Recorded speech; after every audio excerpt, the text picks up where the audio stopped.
एक बेटा अपने बाप का कॉलर पकड़ा, कॉलर झगड़ा हो गया किसी बात में, तो बेटा बाप का कॉलर पकड़ा, घर के अंदर में पकड़ा, घसेटा, वो सारा ले आया, वो सारे से आंगन में ले आया, आंगन से दरवाजा तक लाया घसेट के बाप को।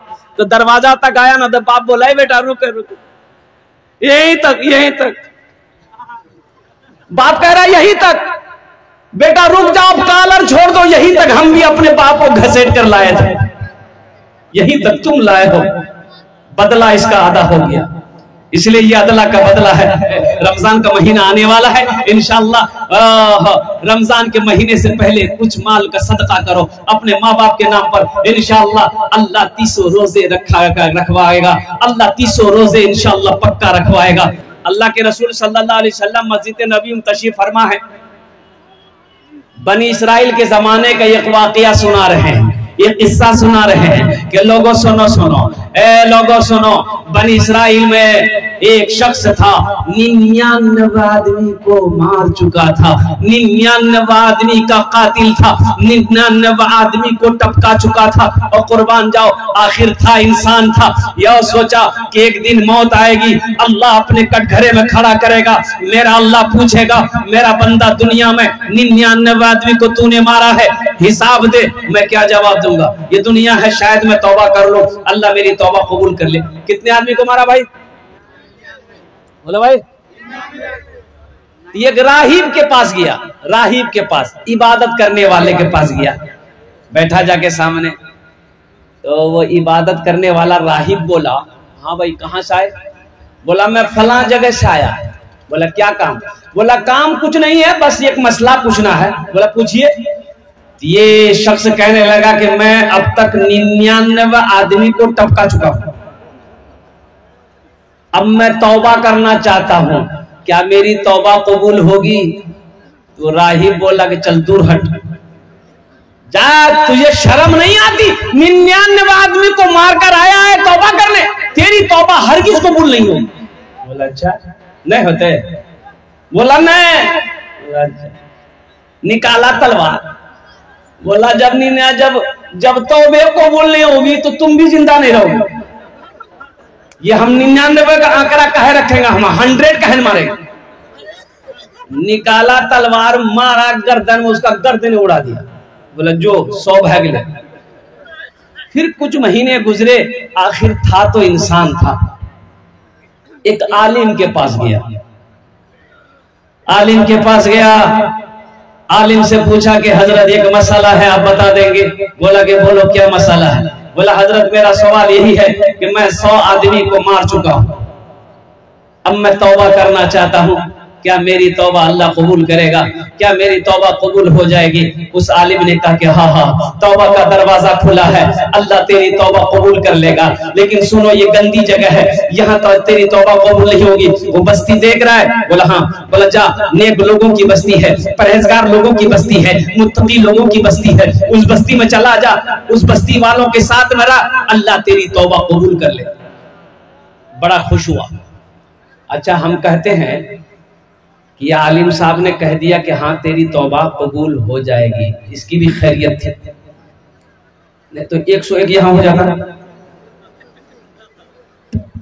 101 होता ना भाई। ये शख्स बड़ा खुश हुआ। अब उस बस्ती से निकला, अब वो समझ ले रंगपुरा, अब बस्ती से जैसे ही निकला, कुछ कदम आगे बढ़ाया होगा, ठोकर लगी, गिर गया। उठना चाहा, उठ ना पाया, हिलना चाहा, हिल ना पाया, जिस्म से रूह परवाज कर गई। ठोकर लगी, गिरा, उठना चाहा, उठ ना पाया, जिस्म से रूह परवाज कर गई, इंतकाल हो गया। जहन्नम के फरिश्ते आ गए, जन्नत के फरिश्ते आ गए। जहन्नम का फरिश्ता कहने लगा 100 आदमी का कातिल है, 100 आदमी को मारा है, इसे मैं जहन्नम में डालूंगा।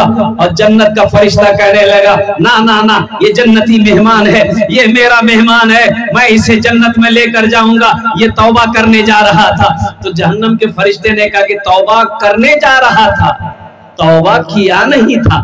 लेकिन जन्नत के फरिश्ते ने कहा कि इन्होंने नीयत कर ली थी, नीयत को देखा जाएगा, इरादे को नहीं देखा जाएगा, नीयत देखी जाएगी। नीयत कर ली थी कि मैं तौबा करने जा रहा हूं। अल्लाह ने ये दिखाना हम लोगों को मकसूद था। अल्लाह ने तीसरे फरिश्ते को भेजा।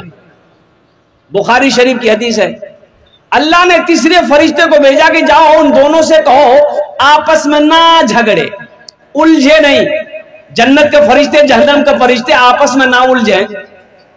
इन लोगों से कहो कि उस आदमी, वो आदमी जहां मरा है, जिस बस्ती से निकला है, अगर उस बस्ती के तरफ उसका जिस्म करीब है वो जहन्नम में जाएगा, और जो बस्ती तौबा करने जा रहा था अगर वो बस्ती करीब है जिस्म से, और कुर्बान जा तो जन्नत में जाएगा। तो अभी तो ये बस्ती से निकला ही था भाई, वो बस्ती तो दूर थी, लेकिन कुर्बान जाओ फरिश्ते आए, पैमाइश हुई, जमीन की नपाई हुई, तो ये जिस बस्ती से निकला था अभी थोड़ी देर निकला था, गिरा। तो अब इस जमीन के इस टुकड़े को अल्लाह ने हुक्म दिया कि फैल जा। अल्लाह कितना रहीम है। अल्लाह इस जमीन के हिस्से को कह रहा कि तू फैल जा। ये जो जमीन, जो गांव तौबा करने जा रहा था, इधर की जमीन बड़ी थी, अल्लाह इस जमीन के टुकड़े को हुक्म दिया, हिस्से को हुक्म दिया कि तू सिमट जा, सुकर जा, ताकि मेरा बंदा जन्नती हो जाए। जमीन की पैमाइश कहीं नापा गया तो देखा कि अल्लाह अकबर कबीरा, ओ हो, जिस बस्ती से अभी निकला था उसका जिस्म बहुत दूर हो गया, और जो बस्ती तौबा करने जा रहा था वहां पे नापा तो बताया गया वो बस्ती उसके जिस्म से बहुत करीब हो गई। अल्लाह ने हुक्म दिया मेरे बंदे को जन्नती लिबास पहनाओ, जन्नत के अंदर में दाखिल करे दो। सुभान अल्लाह, बोला था माशाअल्लाह। इंशाअल्लाह अपने गुनाहों से तौबा करेगा अल्हम्दुलिल्लाह। अल्लाह इंतजार करता है मेरे बंदो। एक बात याद रखो मेरे नौजवानों, जब कोई बंदा गुनाह करता है ना तो ये जमीन कहती है कि अल्लाह तेरा हुक्म हो तो मैं फट जाऊं, मैं फट जाऊं, इसे अपने अंदर समेट लूं। फरिश्ते कहते हैं कि मौला तेरा हुक्म हो तो मैं इसका गर्दन उड़ा दूं और कुर्बान जाओ। आसमान कहता है कि मौला तेरा हुक्म है तो मैं टूट पड़ूं। ओहो, समंदर कहता है कि मौला तेरा हुक्म है तो मैं चढ़ जाऊं। मेरा अल्लाह कहता है कि आसमान तू खामोश हो जा, मेरे फरिश्ते खामोश हो जाओ, ए पहाड़ खामोश हो जाओ, ए समंदर खामोश हो जाओ, ए जमीन खामोश हो जाओ। मैं जानू मेरा बंदा जाने, मैं जानू मेरा बंदा जाने। अरे मैं तो इस इंतजार में हूं, कभी तो मेरा बंदा तौबा करेगा। है इतना कोई रहीम, है इतनी मोहब्बत करने वाला कोई दुनिया के अंदर में? मुझे बता दो। बेटा अगर बाप का कहना ना माने तो एक दिन बाप गुस्से में आकर अपनी बीवी से कहता इसका खाना बंद कर दे, मेरे घर में खाना नहीं खाएगा, मेरा कहना नहीं मानता। बाप और ज्यादा गुस्सा हो तो अपनी बीवी से कहता है इसको मना कर दे, मेरे घर में नहीं रहेगा, जहां चाहे वहां चला जाए, ये मेरा घर है, कोई सराय खाना नहीं है, मेरा कहना नहीं मानता, मेरी बात नहीं मानता। लेकिन कुर्बान जाओ, अल्लाह अकबर कबीरा, हम नाफरमानी पे नाफरमानी किए जा रहे हैं, गुनाह पे गुनाह किए जा रहे हैं। कभी अल्लाह ने मेरा खाना बंद किया? भाई खाना बंद किया? अरे बोलो भाई खाना बंद किया? अब कुर्बान जाओ, अल्लाह हम जो चाहते अल्लाह वो खिलाता है, हम जो चाहते अल्लाह वो कपड़ा पहनाता है, हम जैसी जिंदगी गुजार रहे अल्लाह उसमें वैसी जिंदगी अता फरमाता है। इसलिए मेरे बंदो अल्लाह से लौ लगाओ, अल्लाह से मोहब्बत करो। वो जात आला जात है, वो मेरे रब का मकाम बड़ा आला है, बड़ा ऊंचा है।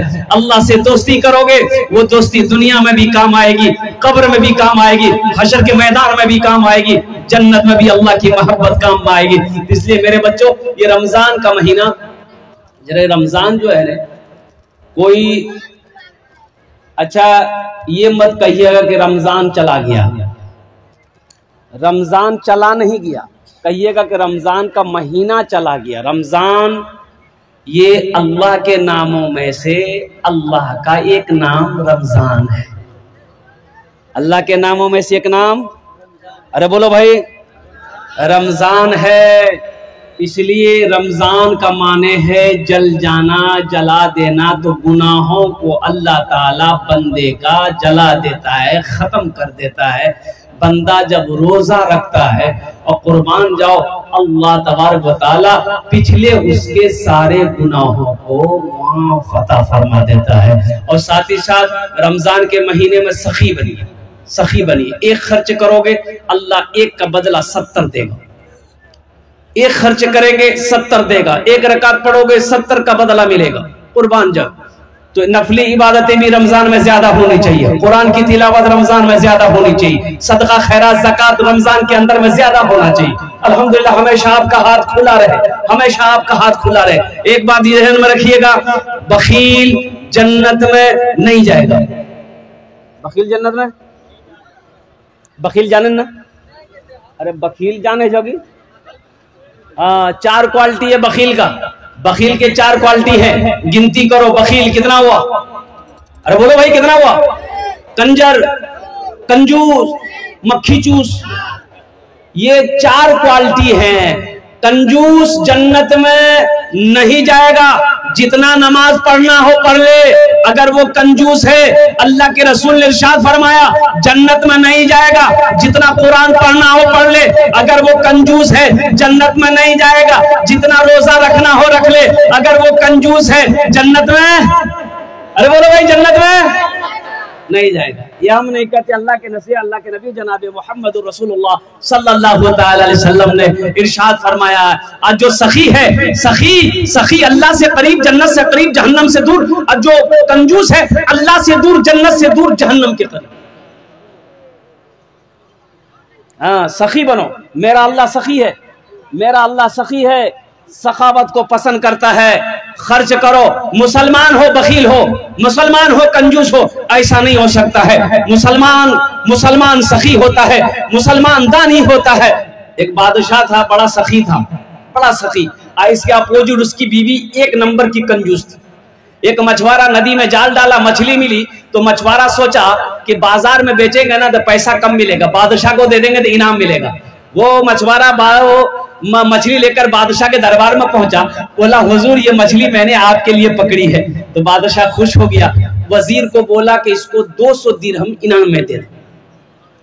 तो 200 दिरहम जो दिया ना, तो उसकी बीवी बोली कि तोर दिमाग खराब है गलो, तो बादशाह नहीं छो, एक छोटा मछली की 300 टका, हमको मछली नहीं लेना है, टका वापस कीजिए। तो बादशाह बोला कि अल्लाह की बंदी, हम बादशाह हैं, कोई आम आदमी है, दी हुई चीज वापस नहीं लेते हम। तो बीवी बोली सुनिए ना, पैसा वापस करने का हमारे पास आइडिया ना है। बोला क्या आइडिया है? तो बीवी बोली कि उससे बोलिए कि मछली मादा है कि नर है। अगर वो बोले नर है तो आप बोलिए नर मछली नहीं चाहिए, हमको मादा चाहिए था, मछली ले जाओ, पैसा वापस करो। तो कभी कभी आदमी बीवी के हाथों मजबूर हो जाता है, होता है, कभी कभी बीवी के हाथों मजबूर होता है ना। ज्यादा मुड़ी मत हिलाओ वरना स्टोव बन भाई तो कहती है।